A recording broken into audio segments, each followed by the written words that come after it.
Hello guys, welcome back to my channel. I'm your host Chris Davis, and today we're going to review X-Men 97 episode 5. So this episode is really good. This episode is a huge shocker.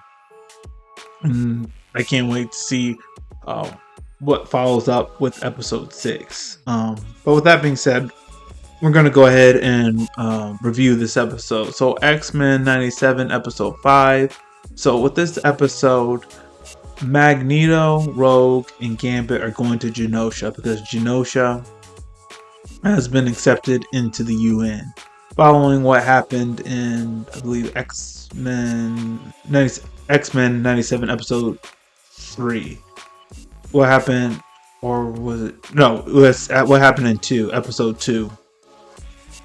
Either 2 or 3. Anyway, Genosha is being accepted into the UN, and it looks like the dream of mutants coexisting with humans peacefully is like coming true. When Magneto and Rogue and Gambit head to Genosha, we see some important X-Men characters. We see 2 members of the Hellfire Club, Sebastian Shaw and Emma Frost. We see Nightcrawler there. We also see Madeline Pryor. She's there. She's in a leadership position in Genosha.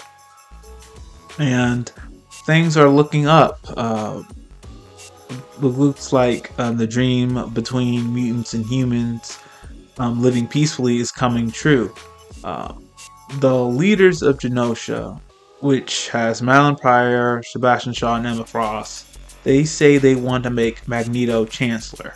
And Magneto says that people will only be convinced that he's Chancellor if, like, Rogue is his queen. And basically, he wasn't always a good guy, to say the least. He wasn't always a good guy. He did some very bad things. And to give people assurance that he's not just going to do whatever he wants, like an X-Man is kind of watching him, keeping surveillance on him. But also, Magneto does have feelings for Rogue because they have a past. Rogue reluctantly accepts the offer. She says no at first, but Magneto tells her that he can't do it alone, and that this is for to move the mutant and human coexistence cause further. And he says that he needs Rogue to do this. Rogue reluctantly accepts. She tells Gambit that she needs to be Magneto's queen of Genosha, and she tells Gambit the truth about her history with Magneto. And Gambit, he understands, but he ends it with Rogue saying, "Hey, we're just friends now, so go ahead and be queen of Genosha."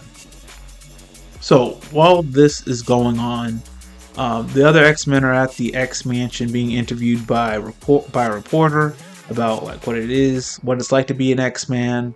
How do they feel about mutants and humans coexisting in peace? Beast does really well. But the 2 that don't do so well, Jean doesn't even participate, but Scott doesn't do well at all. He lashes out at the reporter, and he still is distraught over losing his son that he had with Madeline Pryor.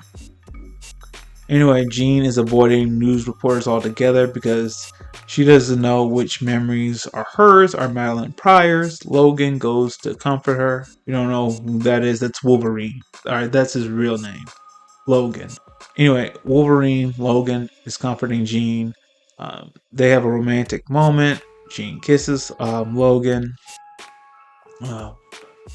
While that's going on, Cyclops is still depressed. Madeline Pryor kind of senses that, and she goes and she comforts Scott. Jean senses that. It sets Jean off, and there's tension between Cyclops and Jean. Jean's wondering, hey, do you love Madeline Pryor or do you love me? And then Cyclops is basically saying, I don't know. I don't know who I've been in love with all this time, you or her. I've had a child with Madeline Pryor, so it just makes everything worse. We then cut back to Genosha, and with Genosha, they're having a mutant gala. Magneto and Rogue are dancing together. It looks so beautiful. Everything's peaceful. They even kiss. The music sounds really great too. And it all comes to a tragic end when Madeline Pryor, she senses like she senses like an attack. She senses an attack, and then she sees Cable, and she recognizes that Cable is her son that she sent into the future, and he's warning her to evacuate everyone. But she's like confused, like, "What are you talking about?" And then that's when the unprovoked attack comes. The Sentinels attack Genosha, and they nuke everything. Like they nuke like Genosha, and the Sentinels are attacking the mutants. They're wiping them out with overwhelming force.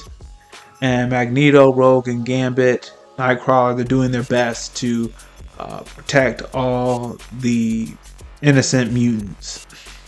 Magneto, Gambit, and Rogue try to protect the Morlocks, the really deformed mutants from the Sentinels' attacks, but the Sentinels' attacks, again, they are super overwhelming. You just see the terror in people's face.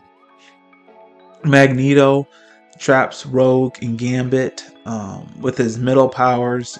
He's trying to protect them, and he has a magnetic force field trying to protect him and the rest of the Morlocks. But the Sentinels like overwhelm Magneto's shield and apparently kill him, and that sets Rogue off. She's going to kill the main Sentinel, but Gambit stops her with by him energizing a motorcycle, and then he tries to take out the main Sentinel, but it impales him. But Gambit uses that impalement to blow up the Sentinel, and the Sentinel blows up. The attack stops, but the episode ends with Rogue holding a burnt Gambit, and it looks like Magneto and Gambit have like died.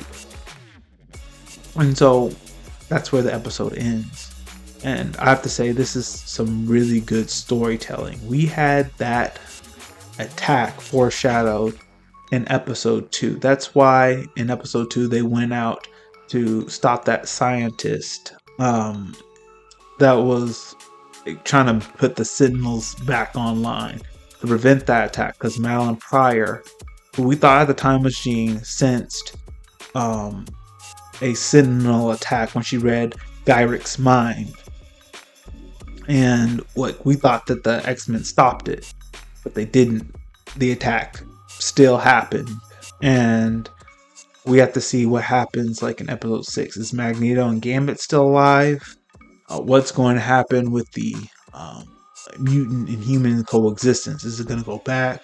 Are mutants going to be distrustful of humans? Will it get them more sympathy? Like, who's behind the attack? Was Gyric behind the attack, even though he's behind bars? Most likely, Madeline Pryor read his mind in episode 2, and that's how like she sensed the attack. Then that's where we first saw the foreshadowing of that attack.